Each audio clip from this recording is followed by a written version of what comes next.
quiser, eu faço só uma nota introdutória muito inicial e depois passo-vos a palavra. Então, muito boa tarde a todos.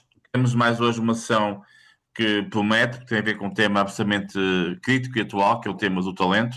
Temos connosco hoje duas pessoas que dispensam apresentações, que é o Carlos Sesães, que é um especialista nesta área e que tem feito um trabalho absolutamente fantástico desde há muitos anos, e a Vera Rodrigues, que é responsável de recursos humanos, portanto, chamada High Level Director of People and Talent na Sona AMC, que também tem um trabalho fantástico nesta matéria.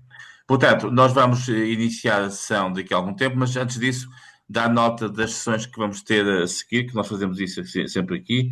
Portanto, na próxima segunda-feira vamos ter uma sessão que eu acho que é muito interessante, que tem a ver com o tema do investimento, que é um tema que também está muito na ordem do dia. Como envelhecer, portanto, vamos ter aqui a Maria João Valente Rosa, que é uma conhecida geógrafa e que também tem feito algum trabalho nesta matéria do estudo, no fundo, do envelhecimento e daquilo que são as dimensões associadas à evolução da demografia, e a Rosalia Vargas, que faz parte do nosso grupo, que é diretora há muitos anos do Ciência Viva, do Prevendo Conhecimento, que também tem apostado muito neste tema.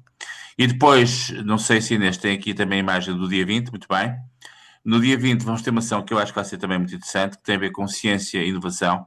Este é um tema que está na ordem do dia, até por causa das questões que estão em cima da mesa, do ponto de vista de fusão da FCT com a Agência de Inovação. E vamos ter aqui dois protagonistas muito interessantes. A Ana Casaca, que é a Head of Global Innovation da Galp Energia, uma pessoa muito interessante, que tem feito um trabalho fantástico do ponto de vista mais empresarial nesta matéria. E o Cláudio Sunkel, que é o diretor do ITSS, foi diretor do IBMC há muitos anos, e portanto é uma pessoa também que dispensa apresentações, acho que vão ser também, vai ser também uma sessão muito interessante. Mas, pronto, mas voltar à sessão 2, como disse, nós hoje temos aqui conosco dois ilustres especialistas neste tema. O Carlos vai começar por fazer a primeira intervenção, depois passamos à Vera e depois faremos naturalmente uma discussão com os presentes no sentido de tirar aqui conclusões. Carlos e Vera, a palavra é vossa e muito obrigado pela disponibilidade, está bem? Obrigado. Obrigada. Muito obrigado, Jaime. Boa tarde a todos e a todas.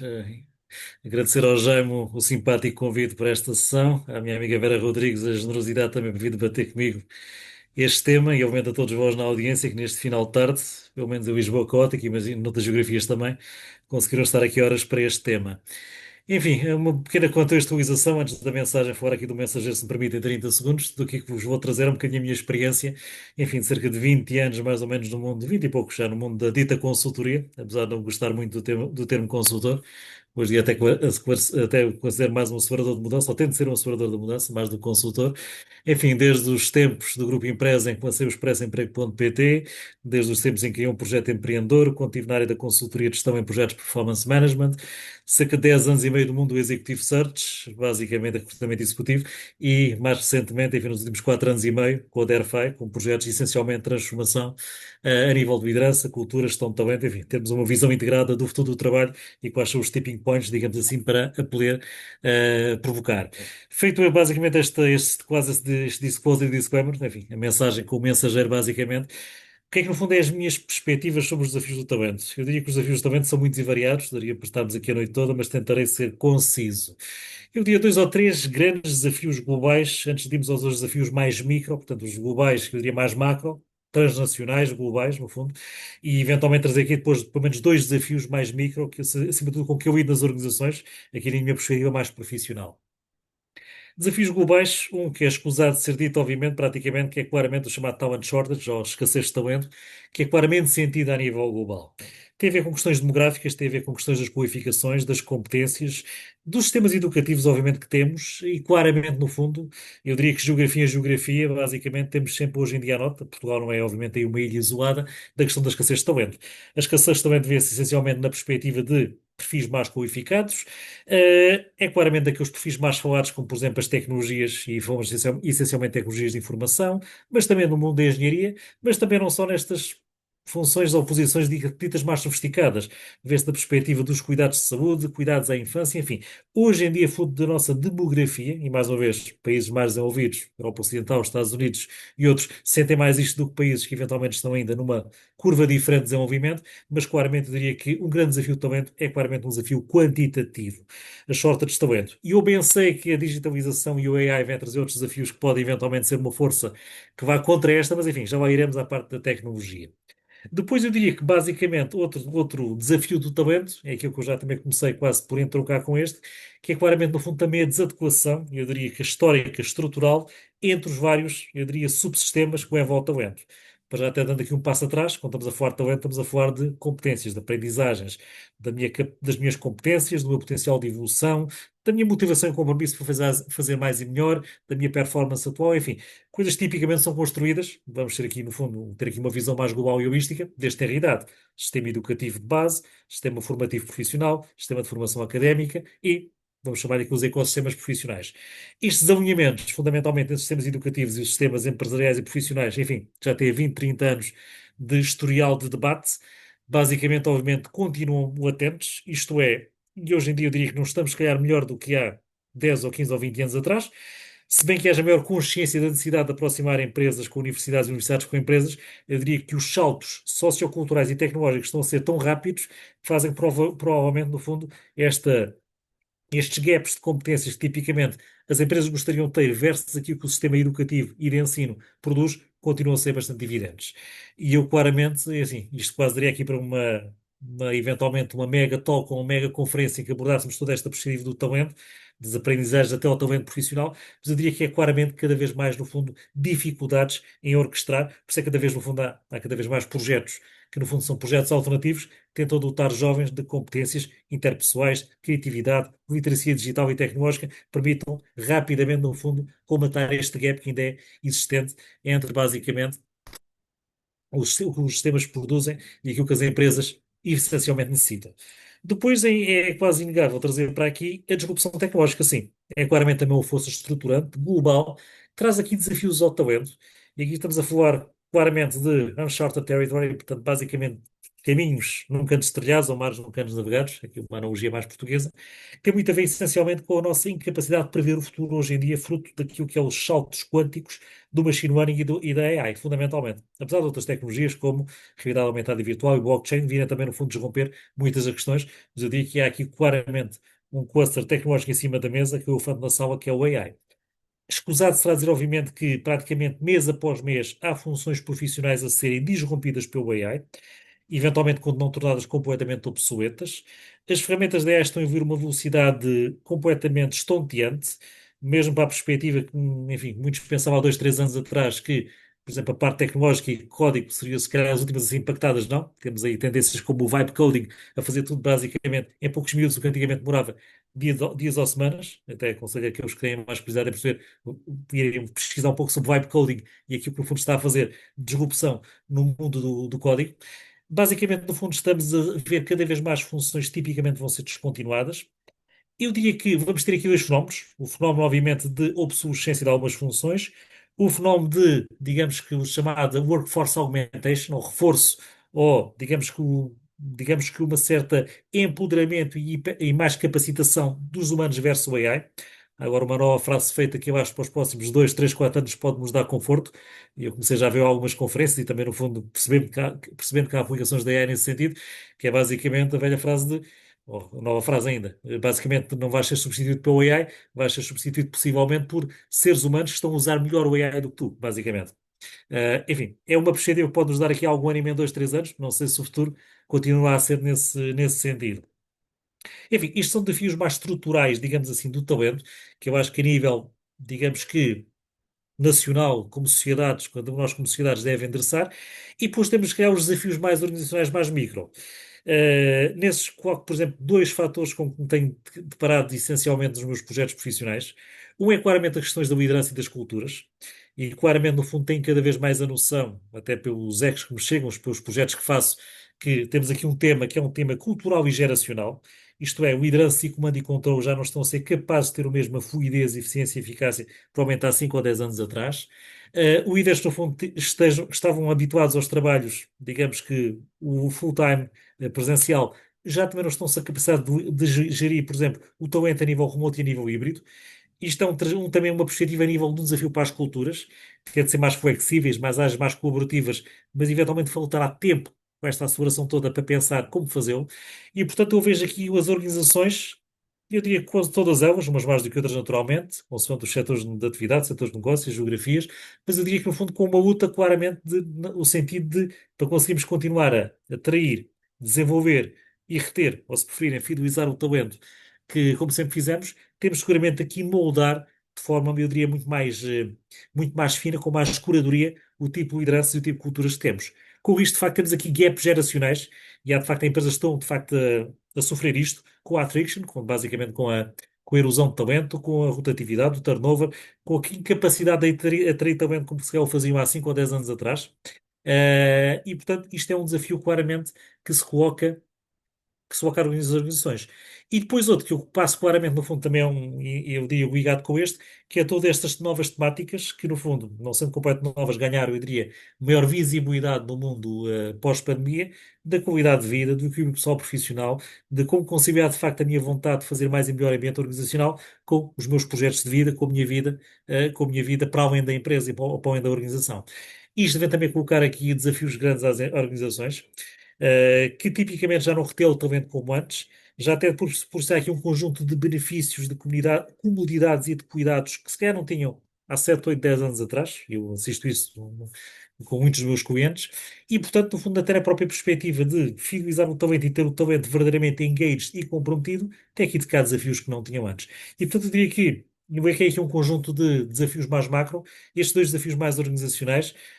Foquei-me aqui nesta primeira parte nos desafios, por exemplo, depois tínhamos aqui tempo, e eventualmente aqui no segundo round, de falar de terapêuticas, formas de, obviamente, endereçar estas questões. Algumas delas não têm respostas fáceis, seguramente, e a tecnológica então não tem seguramente respostas definitivas. Estamos aqui a fazer um bocadinho de trial and error, e Uhum. é um pouco nesta perspectiva que eu queria aqui deixar aqui um primeiro pontapé de saída. Muito bem. Acho que foi muito interessante, Carlos. E para, digamos, enquadrar o tema, e agora passamos à Vera e depois temos, obviamente, a oportunidade de falar com os nossos ilustres participantes. Vera, Boa, muito bem. e obrigada pela disponibilidade, está bem? Como te gosto. Obrigada pelo convite. Eu integro a equipa de People, para direção de recursos humanos, numa linguagem mais tradicional da MC há 10 anos. Anteriormente tinha feito percurso quer no mundo empresarial, quer também no mundo da política, digamos assim. Estive no Parlamento e fui também chefe de gabinete do Ministro da Economia, e sou formada em Gestão pela Faculdade de Economia do Porto. Sou a típica transmontana que veio estudar para a cidade grande e, entretanto, não voltou, ou melhor, volta com alguma frequência, mas claramente um dos exemplos das migrações típicas do nosso país, do interior para o litoral. Bom, eu acho que o Carlos fez, de facto, aqui um retrato bastante completo daquilo que, de grosso modo, se sente, e das principais forças que se sentem naquilo que é o mundo da gestão de talento e naquilo que é o mercado de trabalho como um todo.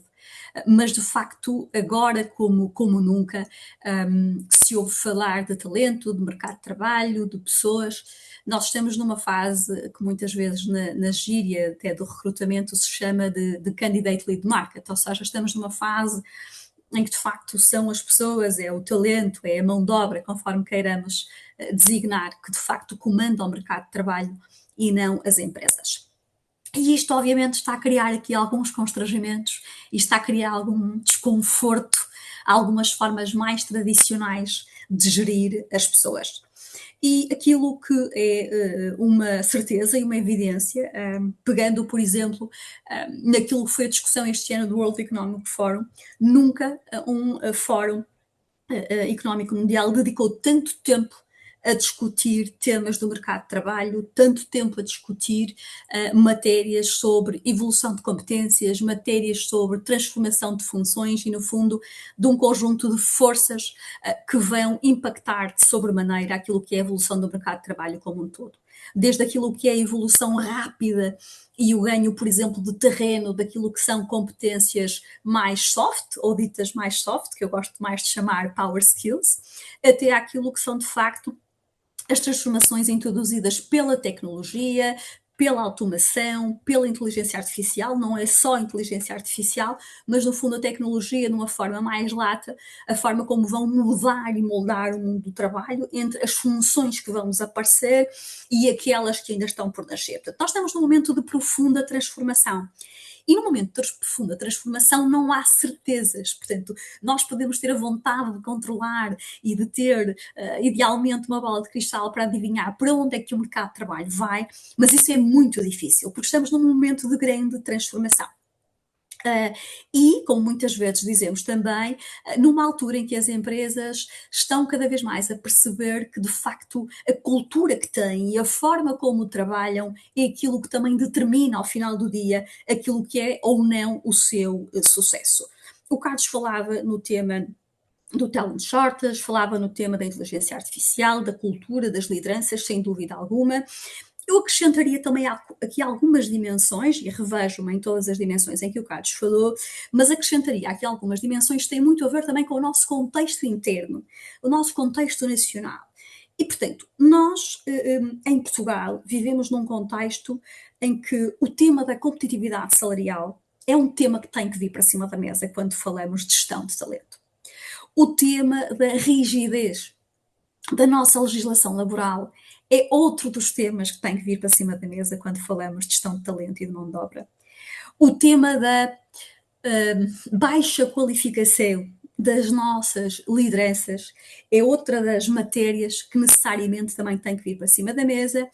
E olhando para o tema da escassez de talento, mas mais numa lógica até da chamada às vezes fuga de cérebros, eu acho que nós temos aqui, de facto, muitas matérias nas quais nós, enquanto economia, nós, enquanto ecossistema, enquanto país, temos muito trabalho a fazer e muito caminho para andar.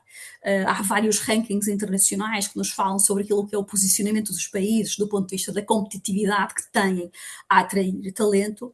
E quando nós olhamos para os líderes desses rankings, como é a Suíça, como é a Singapura e alguns países nórdicos, aquilo que vemos é que são países que trabalham particularmente bem este ecossistema de ligação entre aquilo que é o papel das empresas neste mundo de gestão de talento, aquilo que é o papel da academia e aquilo que é também o papel do governo, das entidades públicas, no sentido de trabalhar em conjunto para podermos ser, neste caso, um país que é cada vez mais atrativo para que as pessoas queiram vir para cá. Porque muitas vezes, aqui na minha perspectiva, fala-se muito da fuga de talento, o que é que nós vamos fazer para que os jovens não saiam. Mas eu acho que quando nós estamos a olhar para isso, obviamente é importante percebermos como é que podemos ganhar competitividade a esse nível, mas eu acho que pomos pouco a tónica naquilo que podemos fazer para sermos ainda mais atrativos. Ou seja, nós também temos que ter a capacidade de ir identificar talento, de trazer pessoas, de conseguir introduzir no nosso ecossistema nacional pessoas que tenham capacidade de poder aportar valor àquilo que é a dinâmica e o crescimento da nossa economia. E nós parece que estamos sempre a querer puxar os nossos jovens. É legítimo que o façamos pelo investimento que fazemos na sua formação, mas nós não vamos conseguir parar o vento com as mãos. E, portanto, eu aqui colocaria um bocadinho a tónica para também esta abordagem mais holística de gestão de talento, não apenas na perspectiva daquilo que as empresas podem fazer, mas muito na perspectiva daquilo que, como um todo, tem que haver em termos de funcionamento deste ecossistema mais lato, onde Estado, onde setor público e onde academia tem que estar também aqui a comunicar de forma muito clara. E o tema da legislação laboral, que está na ordem do dia, mas a verdade é que nós temos uma das legislações laborais mais rígidas.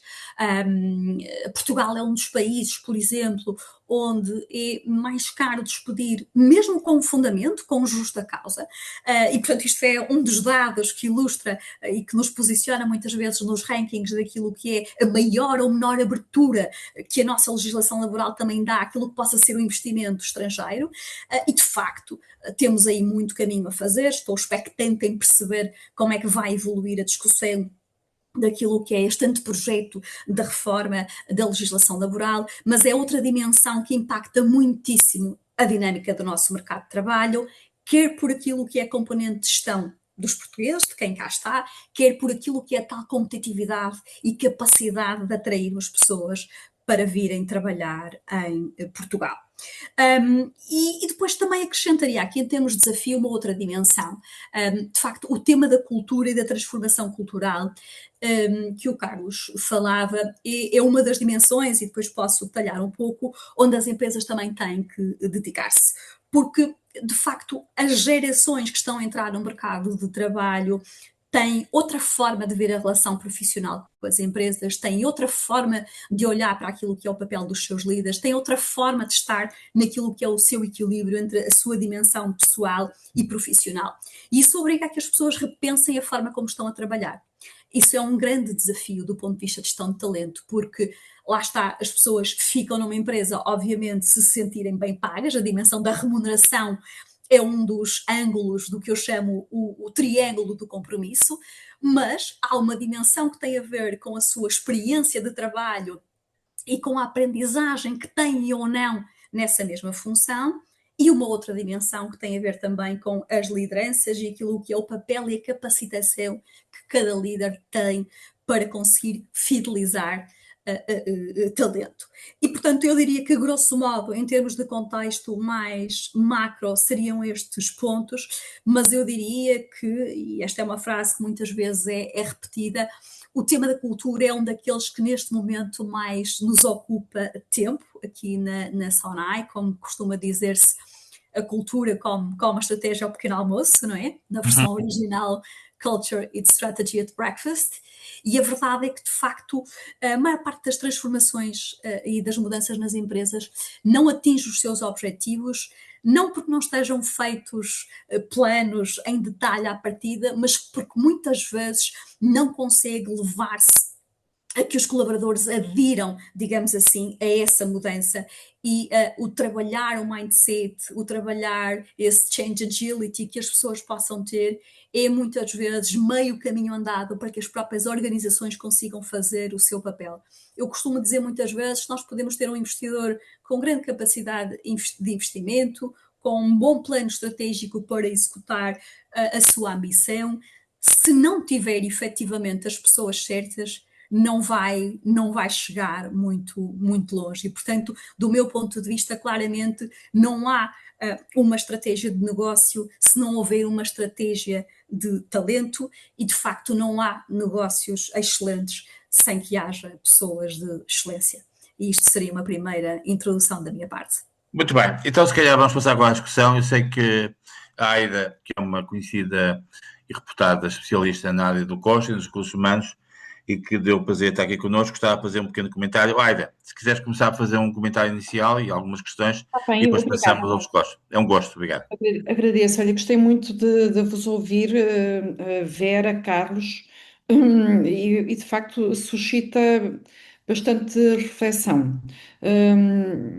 Portanto, aqui quando o Carlos traz a questão desta escassez de talento, eu achei particularmente interessante este ângulo que tu trouxeste, Carlos, que é o ângulo da articulação entre o sistema educativo, formativo, o sistema profissional, e também fiquei com curiosidade sobre as tais terapêuticas, que é como é que tu olhas para isto, como é que tu arrumas isto que está no horizonte em termos de desafios a este nível, designadamente estes das disrupções tecnológicas que a Vera falou também e que menciona, e todo o desafio que também gostava de vos ouvir sobre como é que veem esta bola de neve a crescer, não é? Aqui do meu ângulo, eu já agora partilho convosco que fiz o curso do Instituto Português de Corporate Governance, da AI para administradores.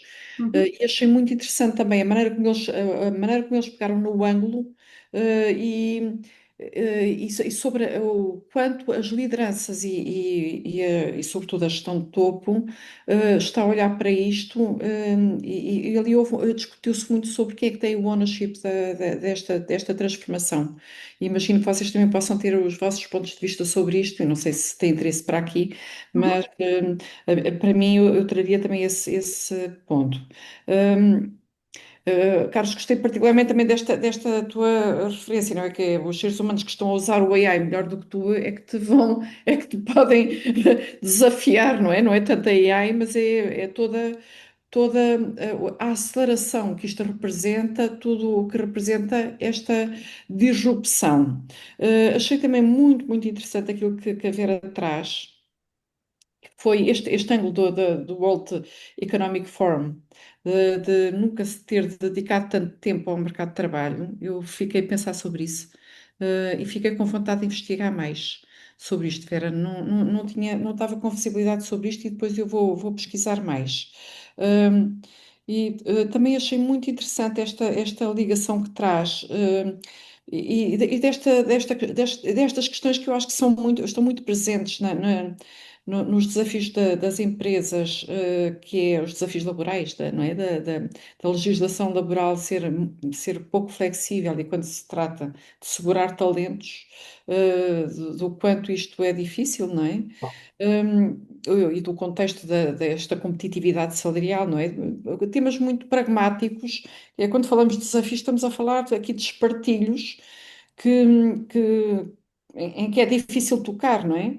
Estas baixas qualificações, esta fuga de talentos. Eu tinha vontade de abrir aqui outra porta, mas como eu não sei se esta outra porta faz sentido ou não, deixo mesmo ao vosso critério, que é, eu no meu trabalho sinto muito um contraste, que é quando nós falamos da fuga de talentos e de haver este grande gap, eu penso muito nos profissionais em transição, nos 50 plus, e fico intrigada sobre o que é que acontece que faz com que pessoas que tenham carreiras muito sólidas e com muita experiência acumulada e ainda com muita agilidade, que fiquem um bocadinho descartadas depois dos 50. E em termos dos desafios de talento, eu olharia para isto, não sei se é um nicho, porque eu não faço ideia, ó Carlos, tu aí, não é, no Executive Search e nessas coisas todas tens ângulos, e a Vera também noutra perspectiva, e para mim é um desafio que me toca particularmente, que é ver tanto talento que tem vontade às vezes de ter carreiras com mais opções, mas que sentem que depois dos 50 estão bastante limitados nesse percurso. Fico curiosa sobre as experiências que apareceram no mercado de criar alternativas para os 50 plus não terem tido muito desenvolvimento depois. Mas pronto, como vos digo, isto é uma coisa mais de nicho, portanto, se não fizer sentido aqui, compreendo perfeitamente. Muito bem. Se calhar vamos juntar duas ou três questões e, portanto, é capaz de ser depois interessante termos uma conversa mais global. Muito bem, nós temos aqui a Paula Mendes, que tem tido também uma experiência do ponto de vista de gestão na área também da tecnologia, mas também muito ligada aos recursos humanos, e tanto quanto eu sei também está numa fase de mudança de trajetória empresarial. Paula, não sei se quer colocar alguma questão, algum comentário. Olá, Jaime. Não consigo ligar a câmara, peço desculpa, eu estou aqui no Sim, mas não há problema, telemóvel. mas estamos a ouvir com muito gosto. Sim, estou a achar muito interessante. Gostei particularmente aqui do ponto tocado pela Aida, não foi? Acho que sim. Relativamente aos 50 plus, nesta altura em que há tanta transformação na maneira como fazemos o trabalho devido precisamente à tecnologia. No meu caso particular, Aida, tenho 57 anos e vou agora transitar da empresa, portanto, não é impossível, e, mas de qualquer das formas foi uma surpresa muito positiva para mim, a receptividade para o novo sítio para onde vou, relativamente à questão da idade. Pronto, em relação à transformação no mercado de trabalho, ao nível da tecnologia, isto também se nota bastante das equipas tecnológicas. Há uma grande dificuldade nos setores tradicionais, e tenho estado até agora, tenho 11 anos, quase 12, num setor muito tradicional, numa empresa não tecnológica, com uma equipa a gerir uma equipa de tecnologia. É bastante complicado reter estes talentos em empresas tradicionais, com um modelo de gestão tradicional. Por exemplo, onde estava não existia trabalho remoto, e isto é uma condição de quase todos os elementos da equipa técnica. E a parte da informática era a única equipa em 1.400 colaboradores que fazia este tipo de prestação de serviço em modo híbrido, portanto, venham só uma vez por semana. Mas isto cria algumas dificuldades ao nível da gestão, portanto, na relação ou na explicação destas situações à administração e depois na gestão para baixo para as equipas também. É difícil. Os mais novos não querem ficar se não tiverem acesso a novas tecnologias, a formação em novas tecnologias, não querem desempenhar trabalho com tecnologia obsoleta, portanto, querem desempenhar trabalho com nova tecnologia. E é de alguma forma desafiante numa empresa que não é tecnológica e num setor tradicional. Em relação à utilização de AI no desenvolvimento do trabalho, a experiência que eu tenho com a minha equipa e com as pessoas do grupo onde estava é que ainda é muito experimental em Portugal. Alguns casos, ou em Portugal, pelo menos ali na nossa empresa, era bastante experimental, portanto não existiam funções a serem transformadas pela AI. Nós sabemos que sim, vemos as notícias, vemos o que está a acontecer no tipo de países, mas aqui em Portugal, ou pelo menos na empresa onde estava, não notamos isso ainda. É mais experiências, alguém que é mais curioso, ou alguma iniciativa que se faz a nível da empresa para algo bastante pequenino, muito controlado, mas não vejo assim grande evolução. Por acaso gostava de saber se há alguém que tenha tido uma experiência diferente da utilização de AI em empresas nacionais. Eu não conheço ninguém, mas também não conheço assim tanta gente, mas gostava de saber, Jaime. Muito bem, sim, senhor. E, portanto, vamos só juntar mais uma terceira questão e passo já de imediato aos nossos jogadores. Pronto, temos aqui também connosco o Paulo Vaz, portanto, que é uma pessoa que tem tido experiência empresarial, que é na seção dos testes, que é mais recentemente na EP e na Spanor. Ô Paulo, não sei se quer fazer alguma questão, algum comentário. Não sei se está a ouvir. Se às vezes a conectividade não funciona da melhor forma. Muito bem, então se calhar passo aos nossos jogadores e depois passamos a uma segunda fase, está bem? Se calhar começamos com o Carlos, depois passamos à Vera, está bem? Como tu gostas. Carlos, faz favor. Basicamente, fazer aqui alguns comentários. Aos comentários, digamos assim, ou às questões. Esta última questão, para ser aqui mais direto e não fugir, obviamente, a questão do AI. Sim, já há organizações em Portugal a trabalhar muito AI, não só, obviamente, enfim, para já, ponto número um. Muita gente já está a trabalhar AI a nível profissional, uma perspectiva autodidata e trazendo ferramentas, entre aspas, de casa. Sem regulação empresarial é verdade, sem eventualmente respeitar os AI Acts da vida, enfim, tudo mais, mas enfim, estamos numa ótica de testar e basicamente na geração de conteúdos, na resolução de problemas, enfim. Obviamente que isto estamos ainda num sistema que é um sistema caótico.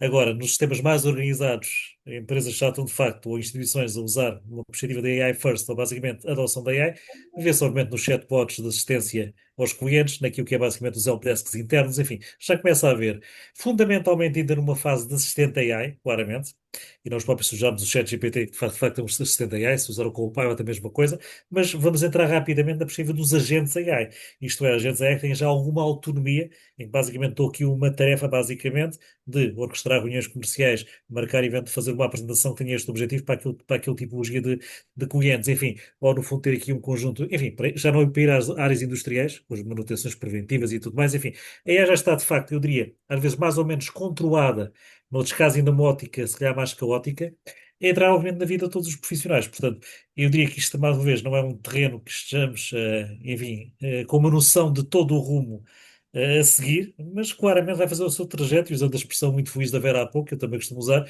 não se pode parar o vento com as mãos. Portanto, basicamente, vamos ter aqui claramente entre organizações e equipas e o cenário é 3 anos, 3, 4 anos, não é mais do que isso, a trabalharem com equipas de humanos e também com equipas de agentes virtuais AI, obviamente não são humanoides, nem têm a personalidade, mas são de facto entidades ou entes que vão no fundo produzir resultados, com base de tarefas repetitivas, automatizadas, com máquinas que aprendem, etc.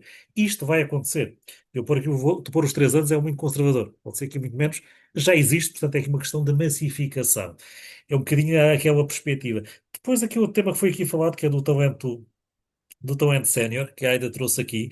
Aida, tu não podias estar mais de acordo no sentido em que, ponto número um, para já, eu acho que basicamente o tema do etarismo teve aqui eu diria que uma evolução, e diria positiva.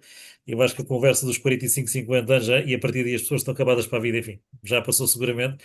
No final do século XX, quando eu comecei a minha vida profissional, era um pouco assim, é verdade. Era, digamos assim, o que se ouvia nos gabinetes dos consultores de recursos humanos e nas empresas. Eu hoje em dia fiz este ano 50 anos, eu sei que não parece, é verdade, mas já fiz. E pretendo trabalhar mais uns 30, 35 pelo menos, ou mais, logo se vê. Portanto, não estou muito preocupado com a situação. O que eu acho que, agora falando eventualmente um pouco mais a sério, para já, os sistemas organizacionais e mesmo a legislação, e pegando aqui um pouco no que a Vera trouxe, vão ter de facto de endereçar estes temas, é hoje em dia cada vez mais a multiplicidade de opções que as pessoas vão ter.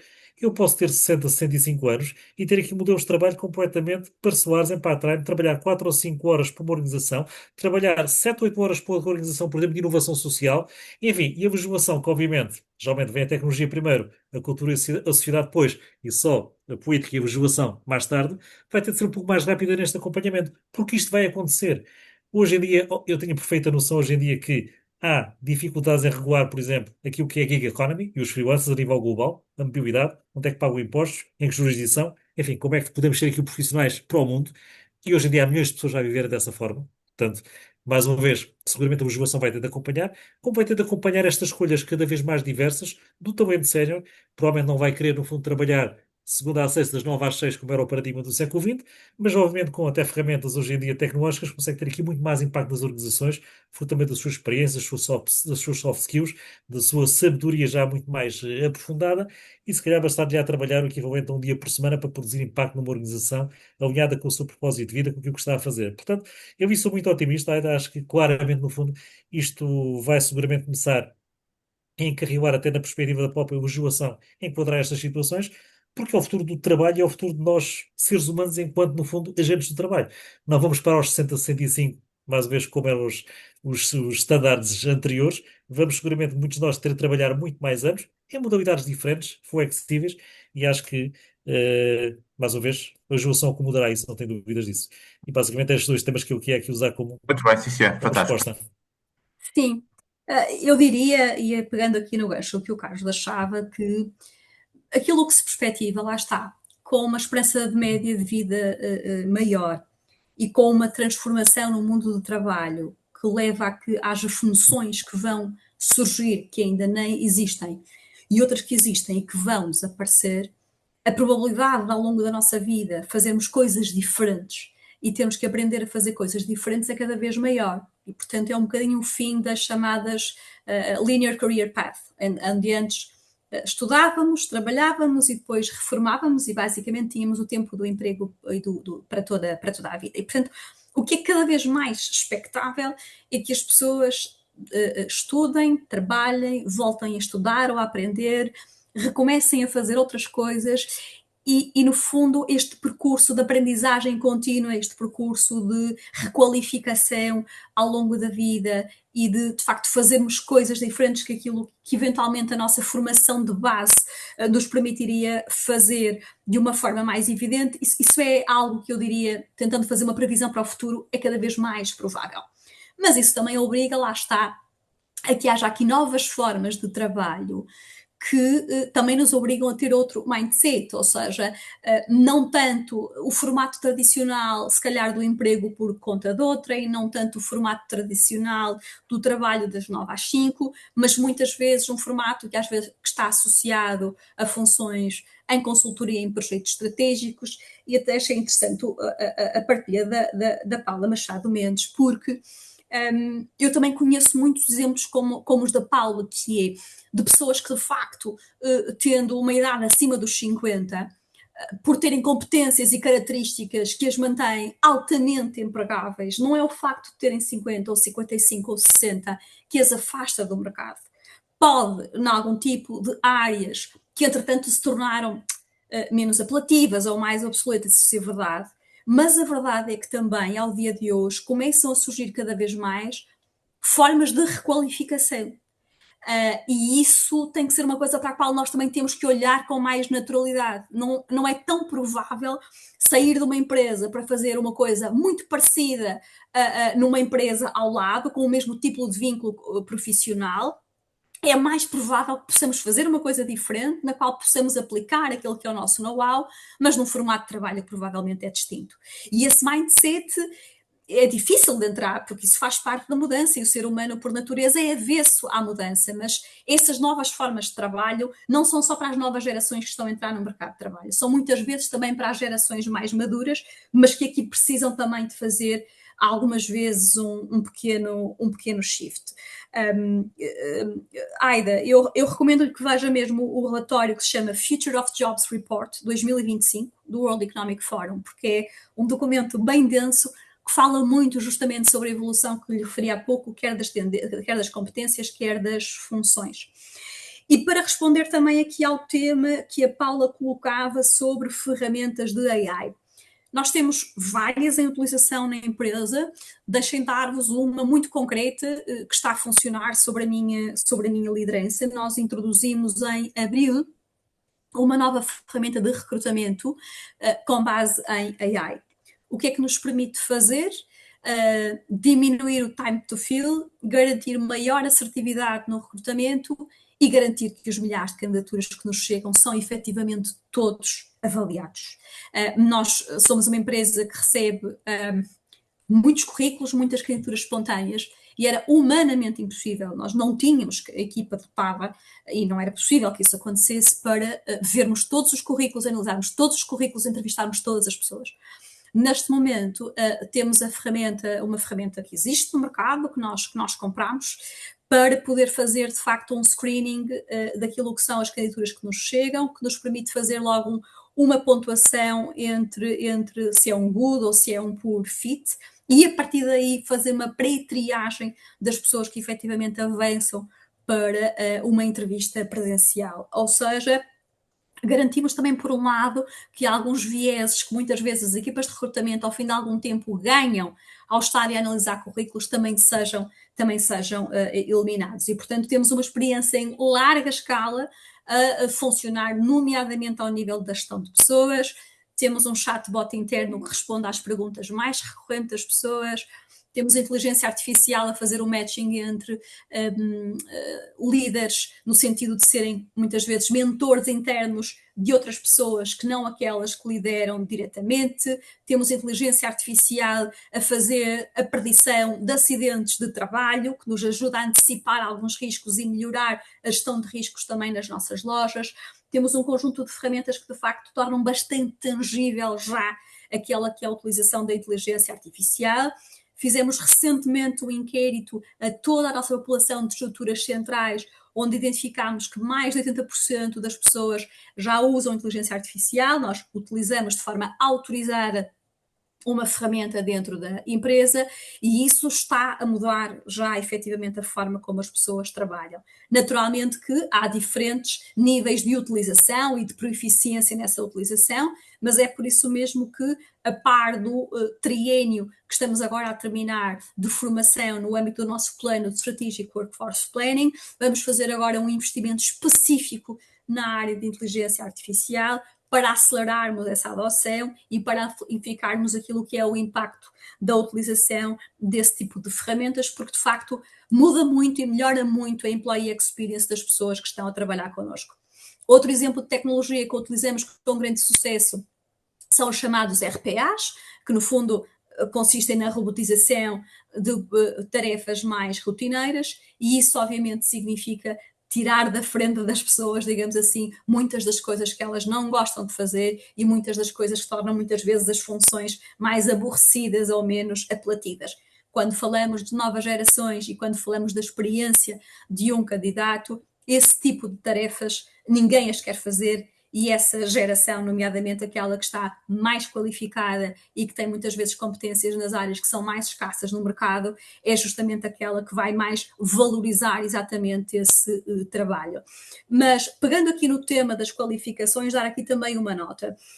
As empresas têm de facto de fazer o seu trabalho de passarem um bocadinho de talent seekers para talent makers, ou seja, não apenas olhar para aquilo que é o mercado externo e para aquilo que o mercado lhes traz, mas para aquilo que é o seu trabalho de qualificação dentro de portas. E essa é uma das dimensões onde temos vindo a trabalhar com maior foco Nós temos neste momento um dos programas de investimento de maior dimensão em termos de capacitação, desde aquilo que são competências mais hard, como é, por exemplo, as áreas de analytics ou as áreas de programação, até competências como é o caso da empatia e daquilo que é também a melhoria do nosso atendimento ao cliente.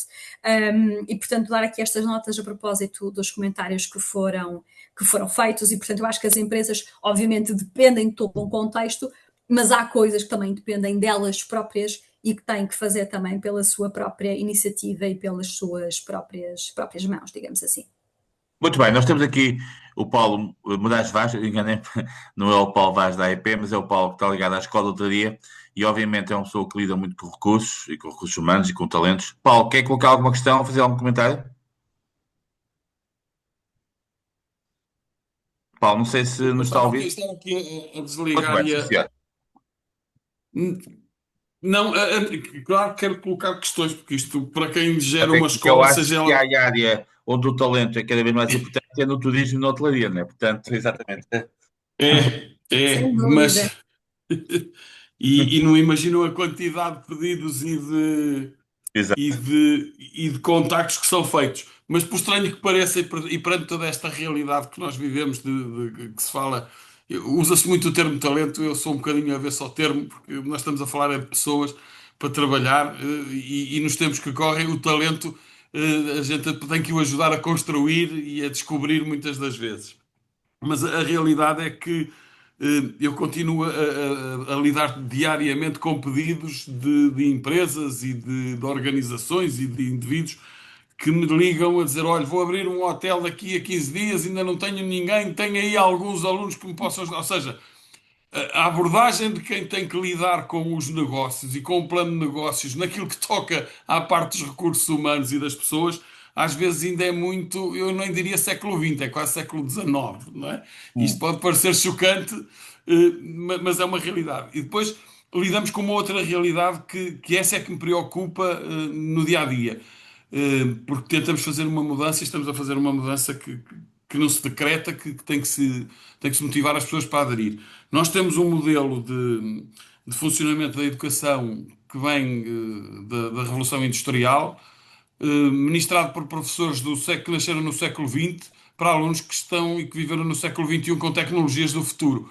E nada disto se ajusta, ou é muito difícil de ajustar.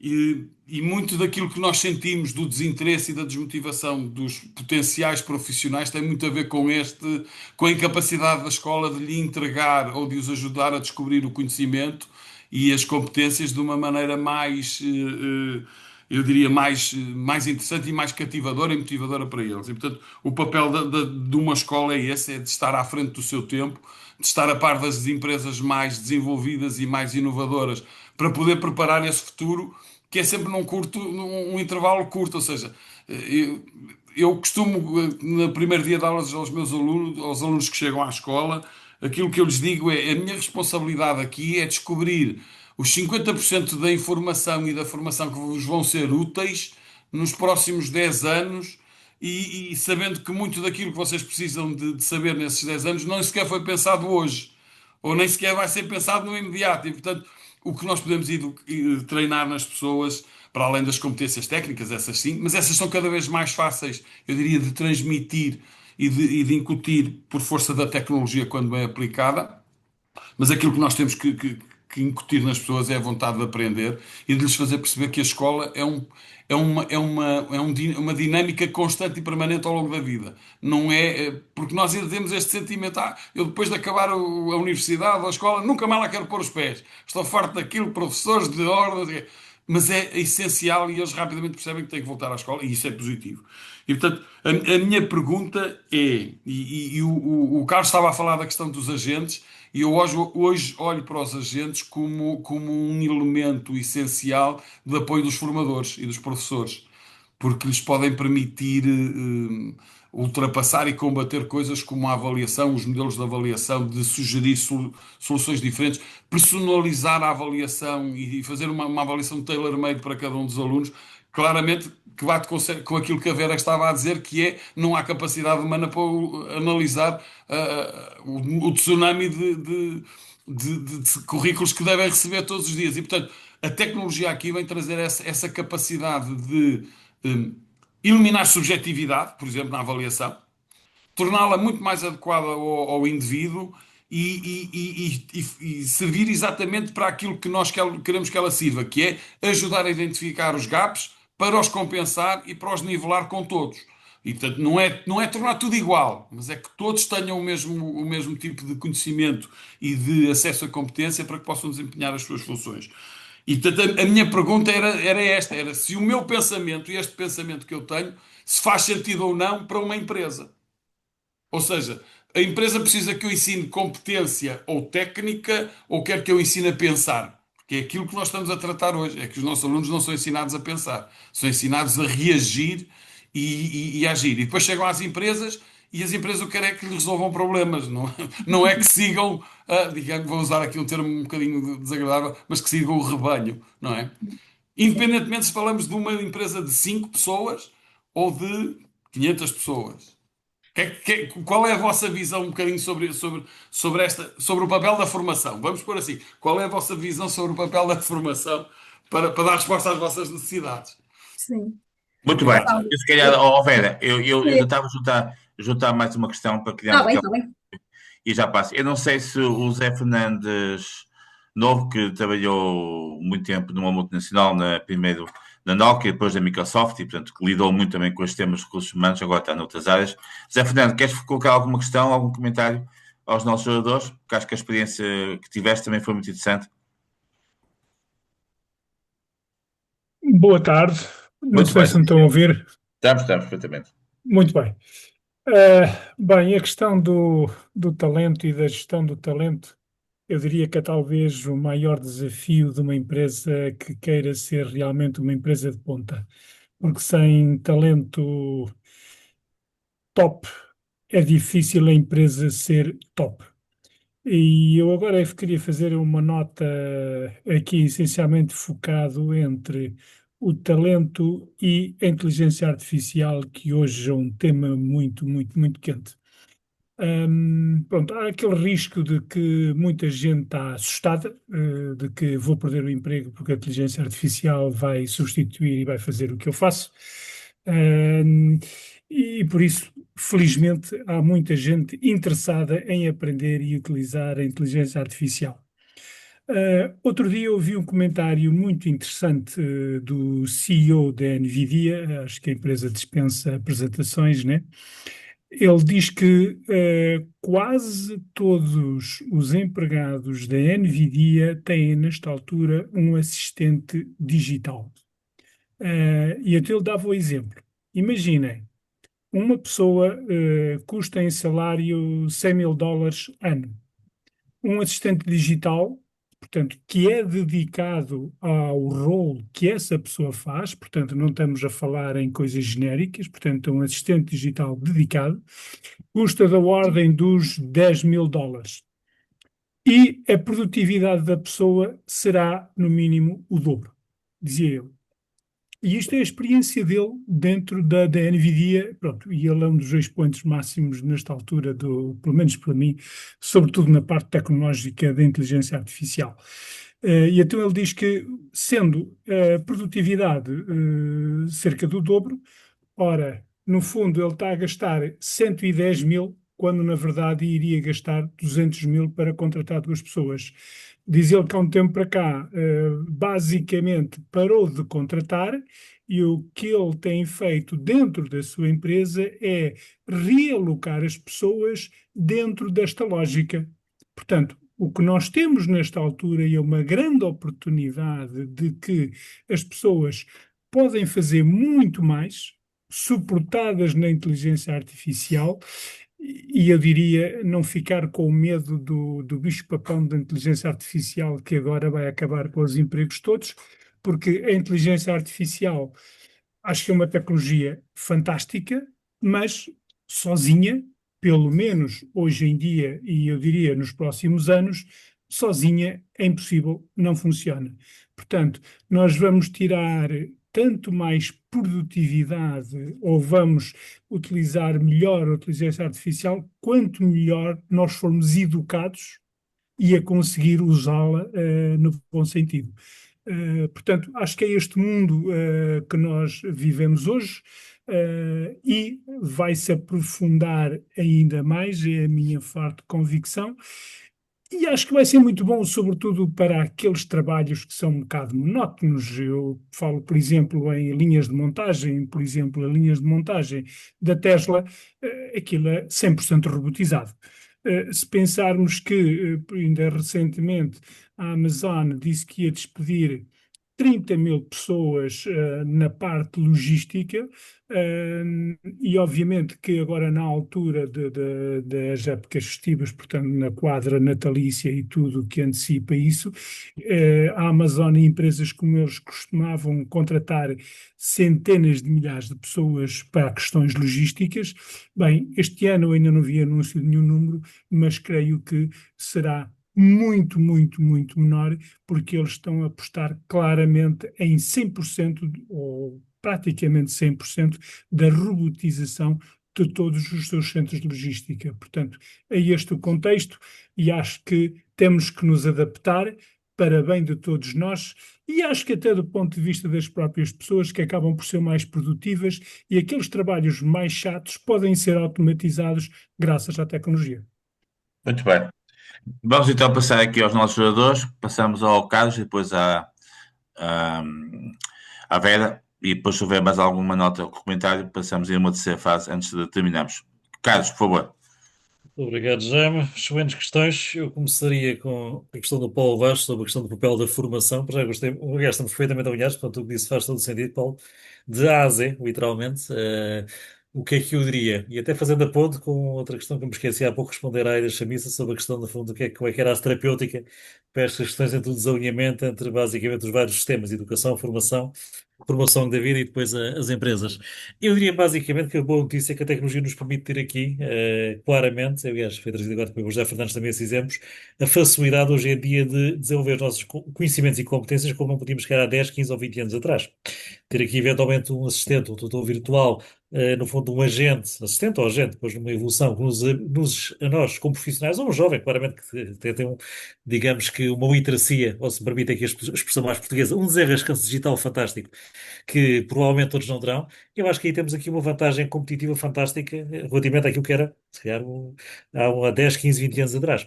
E, portanto, eu quando Bruno, eu diria que tem muito a ver também com o papel que os vários sistemas têm. Eu diria, mas isso sou eu que, enfim, é a minha visão, e também já escrevi sobre isso, ou coisas parecidas. Acho que os vários sistemas deviam começar por sistemas educativos aí, por desenvolver aquelas são, aquilo que o Adam Grant fala, as character skills, as skills de caráter, tem a ver essencialmente com a ética, a determinação, a proatividade, a disciplina e o foco, o ser pro-social, como eu costumo dizer, portanto, eu gosto muito do Adam Grant com os seus frameworks de Harvard, enfim, que são competências que, e o sentido crítico, também o espírito crítico, acho que é importante, mas isso, mais uma vez, desenvolve-se desde tenra idade, também seguramente ao papel das famílias, enfim, daria para outra web conference, não esta, mas enfim, tudo isso deve ser desenvolvido por vários sistemas e hoje em dia, enfim, acho que as metodologias têm de ser aperfeiçoadas. Projetos alternativos como a Apuri que estão a ter sucesso, como por exemplo os projetos do Tim Vieira, a Brave Generation Academy, ou os projetos do Pedro Santa Clara, a Tumo ou 42, enfim, desenvolver criatividade, tecnologia, enfim, são projetos que no fundo vêm complementar, às vezes até colmatar lacunas dos sistemas tradicionais. E, para além disso, no fundo, eu diria que a tecnologia nos permite também ter hoje em dia aquilo que se chama o macro-learning, o ir, obviamente, em pequenos shots, e desenvolver as nossas competências de forma muito mais rápida, escalável, que anteriormente não era possível. Eu, se tiver aqui um agente ou um assistente virtual a dar nota das competências que posso ter, transformar conteúdos, por exemplo, em podcasts, uma vez pode ser o meu estudo de aprendizagem, sintetizar a informação que eu vá aprendendo em pequenos shots. Eu tenho aqui, no fundo, capacidade de aprender que antigamente, enfim, como nos velhos tempos, ler um livro, enfim, dava um pouco mais de trabalho, e se calhar para muita gente seria muito menos, enfim, muito menos interessante. Eu sempre gostei de ver, mas nem todos têm, se calhar, os mesmos estilos de aprendizagem. Portanto, eu sou claramente aqui um otimista também. Eu acho que, Paulo, mais uma vez, estamos perfeitamente alinhados. Os sistemas têm de produzir, de facto, mais e melhor. Desejavelmente, as pessoas, quando chegariam às empresas, já deviam ter, de facto, essas competências de base.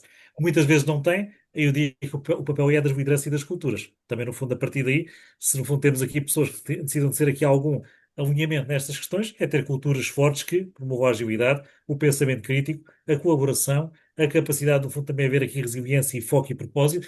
Enfim, isso depende mais ou menos dos líderes que seguramente vão encaminhando as pessoas nesse sentido.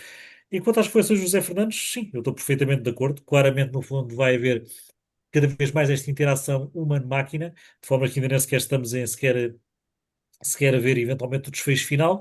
E igualmente a receita também é similar. É cada um de nós, per si, as organizações, obviamente em projetos mais grupais, temos aqui o literacy e skills digitais a ser reforçados paulatinamente, com perspectiva, tentativa, erro, habituação, primeiro estranha-se, depois entranha-se, e a partir daí estamos mais capacitados para desenvolver estas competências, que seguramente vão nos acompanhar nos próximos anos de vida profissional. Eu penso que enderecei aqui os dois principais temas aqui que tinham sido colocados. Muito bem, passamos à Vera então, por favor. Vera. Sim, eu tenho só aqui uma limitação, eu às 7h15 tenho mesmo que sair, tenho um compromisso de seguida.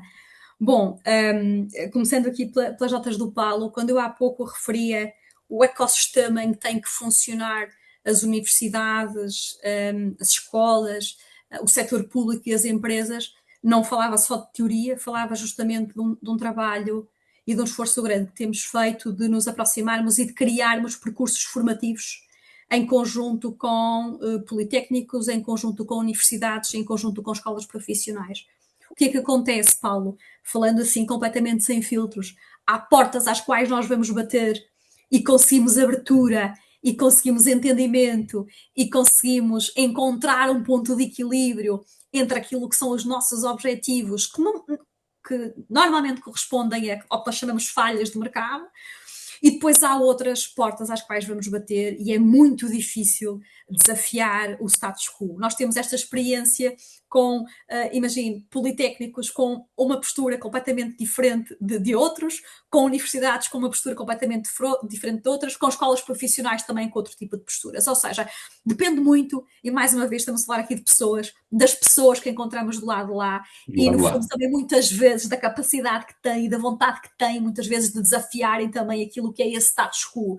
Porque eu concordo consigo, e nomeadamente ao nível das escolas profissionais, a maior parte dos casos estão muito tranquilas com os percursos formativos que estão habituados a dar, com os professores que têm nos seus quadros, com aquilo que são, digamos assim, muitas vezes as matérias que dão há quanto tempo e continuam, e, portanto, isso depois cria muitas vezes esse disengagement e faz com que às vezes, e não estou mesmo a exagerar, há dias estamos a receber uma turma para fazer uma semana de experiência de trabalho connosco, numa lógica de estágio curricular. E havia um miúdo que nos dizia que tinha aprendido mais aqui numa semana connosco do que num semestre inteiro na escola. Eu não fico muito feliz com isto, deixem-me dizer-vos, porque alguém não está a cumprir o seu papel, percebe? E, portanto, nessa perspectiva, eu acho que cada um deve fazer o seu papel. Nós nunca temos a arrogância de dizer, nós não queremos substituir ninguém, e quando fazemos muitas vezes este trabalho, por exemplo, há pouco falava do nosso programa de qualificação, o nosso plano de Strategic Workforce Planning, que foi feito em conjunto com entidades. Nós fizemos o plano, por exemplo, o nosso mestrado executivo em gestão de retalho, foi feito com a FEP. O trabalho que fizemos em termos de desenvolvimento de programação foi feito com uma escola também nessa área. A formação ao nível de análise avançada foi feita com a LTP.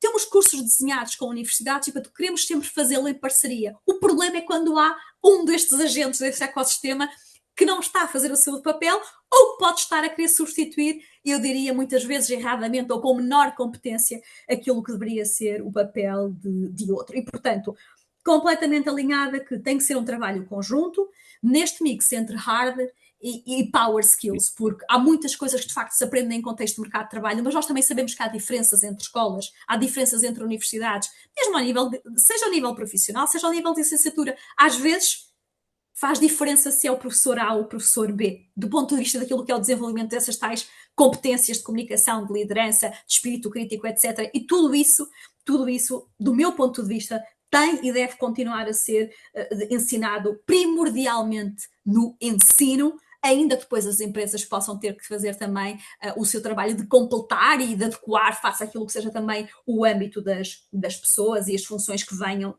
desempenhar. Portanto, do meu ponto de vista, parceria, articulação, mas tem que haver flexibilidade e abertura de parte a parte.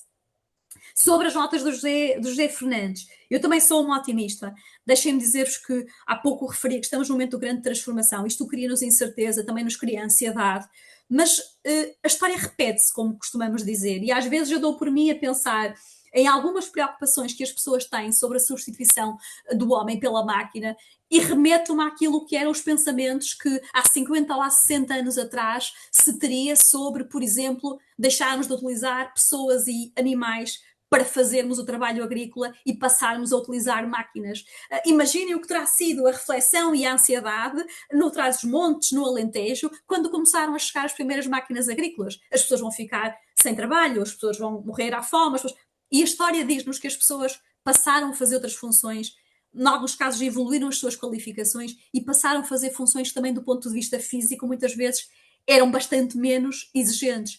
Nós agora já não estamos a falar de uma transição desse físico e dessa exigência física para aquilo que é um trabalho mais de raciocínio e de pensamento, mas estamos na mesma a falar de uma substituição de um conjunto de competências